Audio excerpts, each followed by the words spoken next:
you need to imagine, like, what is baby food? It's basically just a mash out of apples, carrots, and maybe some other ingredients like broccolis and other proteins. So in food, you need to be very, very, hands-on, and you just go to Migros, you buy all the raw ingredients that you need, and then you mash it up. And then the hardest part in food prototyping is, especially when you do baby food, is to find the panelists, like the babies. And so the hardest part was to actually find enough mothers willing to give their babies to test the baby food. In the beginning, we had 50 mothers that volunteered, and I was traveling all across Switzerland with baby food in my pockets to give it to different babies. And in the beginning, the babies spit it out very far, and then they always spit it out less and less. And at some point, they kept it in their mouth when I knew that was the recipe that I liked. I mean, maybe first on where the idea came. So we actually went about it in quite pragmatic and analytical approach. So we started with the idea that we wanted to found a business without having an idea, actually, just knowing that we wanted to do something else for the second half of our career. And then we started to look at what are the mega trends, what is really growing, and what is the intersection between that and what are we passionate about, and where do we feel that we can bring something to the table.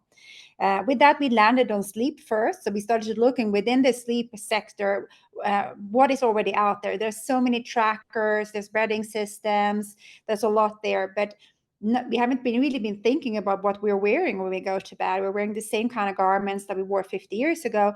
And in sportswear, there has been a revolution in terms of understanding how fiber technology and body mapping really can enhance performance and comfort. So that's when we came to think really about sleepwear and really how we could revolutionize sleepwear and could really see that there was a gap and a need in the market.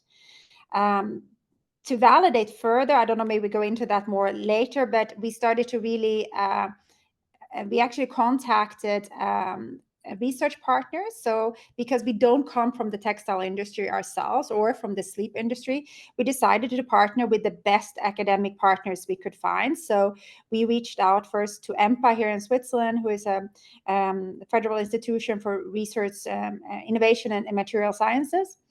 And through them, they actually recommended that we would start an InnoSwiss project. So it means it's a federally funded research project. And we also had a professor at the Stockholm University to help us in this kind of ideation and validation process. On the prototyping stage, as I was mentioning a bit earlier, pre-talk, the challenge is that you cannot really prototype in your kitchen like Yamo. It's not actually possible. You need a production partner to even be able to start to prototype, actually. So with that in mind, you need to have come quite far in your business plan and your whole concept to even be able to persuade a production partner to want to work with you, which is relatively difficult, actually.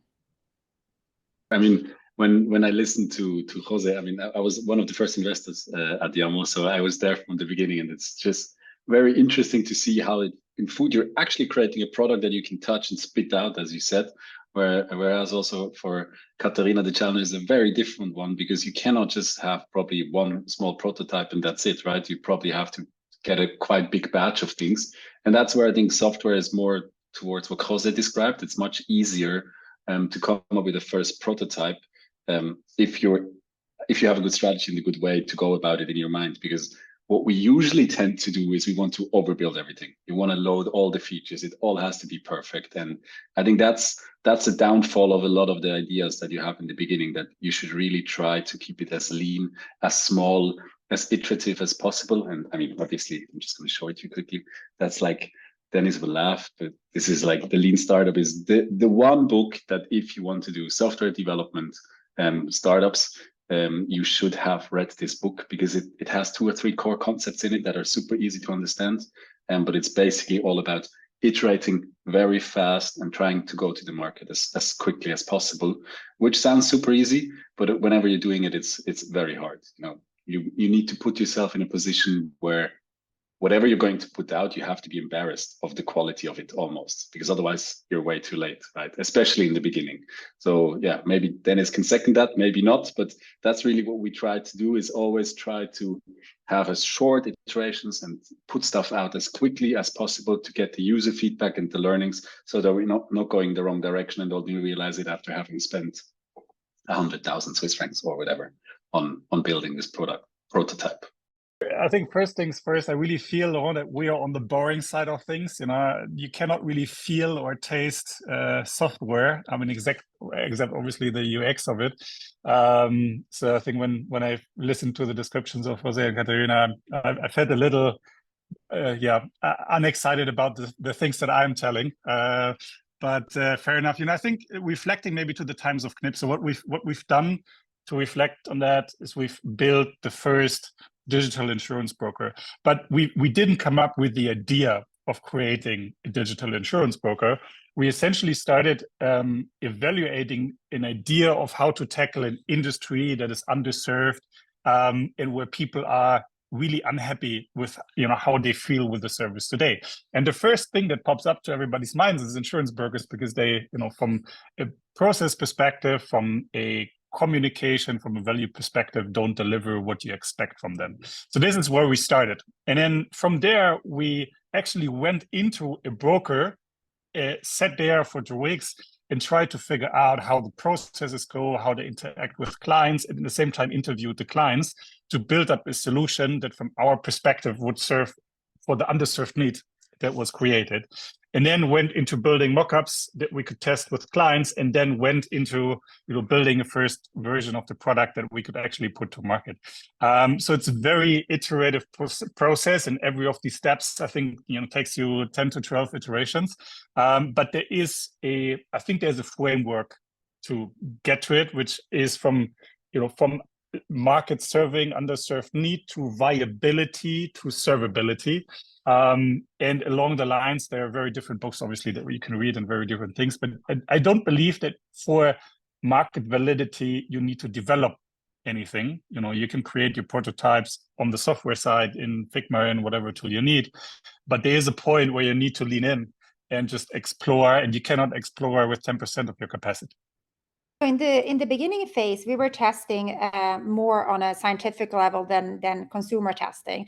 That means that we had established through the research projects, we already established the KPIs we were looking for in terms of the core benefits, which is around temperature regulation, moisture management, softness, and the design element as well. So we knew what we were looking for from the different collections.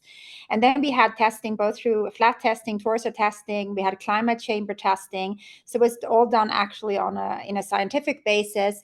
Obviously, me and my co-founder were constantly testing as well.